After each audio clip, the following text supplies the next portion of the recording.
Who's more creative, young people or middle-aged people or old people? It's interesting. So young people, and I'm thinking especially about kids, because I have a 5-year-old and a 7-year-old, they are phenomenally creative, and in part they're creative because they don't accept anything. They're curious about everything. My kids will not ask a question without a follow-up or 5 or 10 or 20 follow-ups, right? Nothing is okay until we've explored it to the ends of the earth, and that's amazing, and that's why kids learn so much so quickly. They take nothing for granted. There's no such thing as common wisdom to a kid, right? You can say everyone does it this way, and they'll be like, why? But you say that to an adult, most of us say, oh, okay. We assume that what's the done thing, the way the herd is behaving is that way for a reason, even though often it's just accidental or it's just the easiest thing or whatever. And so I think very, very young people are tremendously creative because they push back a lot. But one of the really interesting things for me in this book is that I found people from young adulthood all the way through to very old adulthood, very later in their lives, who are experimentalists by nature. They take nothing for granted and they constantly question. And so they are way more creative because they ask more questions. But then they say, okay, so here are 10 options. How do I know which one's the best?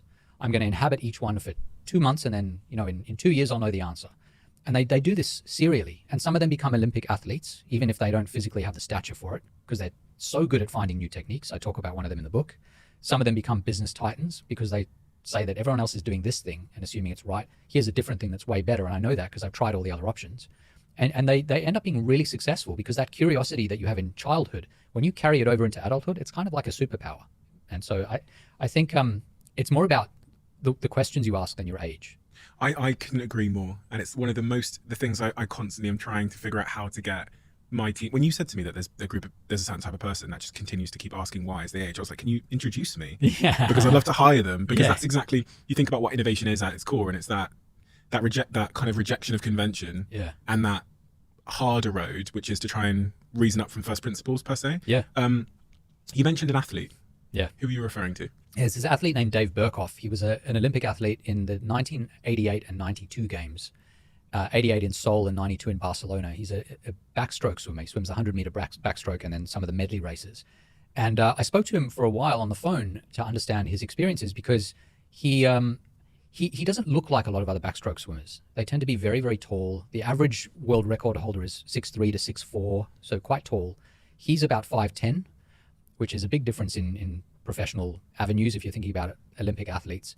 And when he was a student in the mid-'80s, he was at Harvard, which is not a place you really go if you're going to be a champion swimmer. It's a place you go for intellectual experiences, but it's not the best athletic school, generally speaking. But he had a coach there who encouraged him to be curious, to ask a lot of questions. And Burkhoff was naturally like this. So he would say to his coach, why do I need to swim that way? Like, why don't I try like 10 other ways to swim? Let's tweak my technique in all these different ways and see what works best.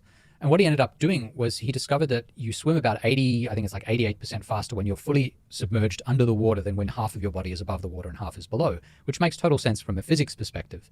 But most backstroke swimmers, the way they swim is they push off the wall, and the minute they do that, their body starts to fight for oxygen because they're under the water. And so your instinct is to pop up as quickly as possible. But if you can train yourself to deal with the oxygen deprivation, you stay underwater for longer and you swim much faster. So Burkhoff developed this technique called the Burkhoff blast-off, it was known as, where he would swim underwater for the first 40 meters of a 100-meter race. So 40% of the race, almost a full lap of the Olympic pool. And then he would come up for air and then he would keep swimming. And he broke world records. He wasn't the best swimmer in terms of his physique, but he was the best swimmer strategically. And he had spent years experimenting to find this technique. And then, of course, all the other athletes saw the same thing and they started doing the same thing. And so it became more competitive. But in the interim, he won gold medals at 2 Olympic Games. He won a bronze. He was the world record holder multiple times. So, that questioning led someone who, in certain respects, at least physically, shouldn't have been the world record holder to be just that. The question I ask is, how do you teach someone to be that kind of person? How do you teach someone to be more experimental and to be more curious and to ask why more? Because just from my observation, from what I've seen over the last, 10 years in business, and I think about all the teams I've had and all the people we've hired, which is more than 1,000, some people just have it. Some people just have almost like a cognitive default towards being curious about the possibility of a better way. And then some people, regardless of how many times you ask for that behavior, or you might write it on the wall, or you might say that it's our values, they just don't naturally demonstrate that curiosity.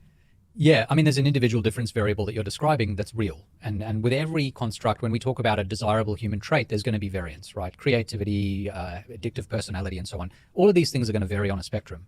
Some things are educable. You can sort of teach them. You can make people better at them. So if you're at a 3 out of 10, you can become a 6 out of 10, or maybe even a 7 out of 10. This curiosity question, though, I think, and I say this as an educator, I think it can be taught.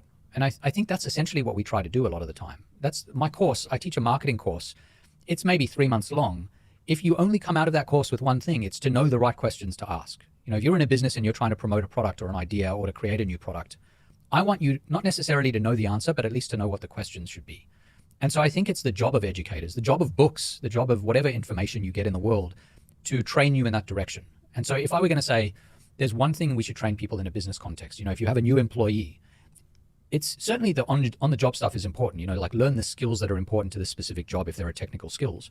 But the most important general skill, know the right questions to ask and constantly ask. So here's one way you do that is you say, I want you to look at this thing, whatever this thing is. It could be your framework that you showed me, the quitting framework.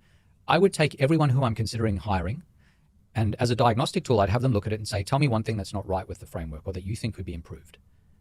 Do it again now. Give me a second thing. What about a third thing? And if they can't do it the first time, coach them through it, work through it with them. But don't just do it with your framework, do it with, find 10 ad campaigns. Say, imagine you're the chief marketing officer at this company. What's one thing you could do differently that maybe isn't better, but at least is worth asking? Let's ask that question. And if you do that enough times, everyone becomes more curious. It becomes the habit. It's the way you interact with the world. So I think it, to a large extent, can be taught.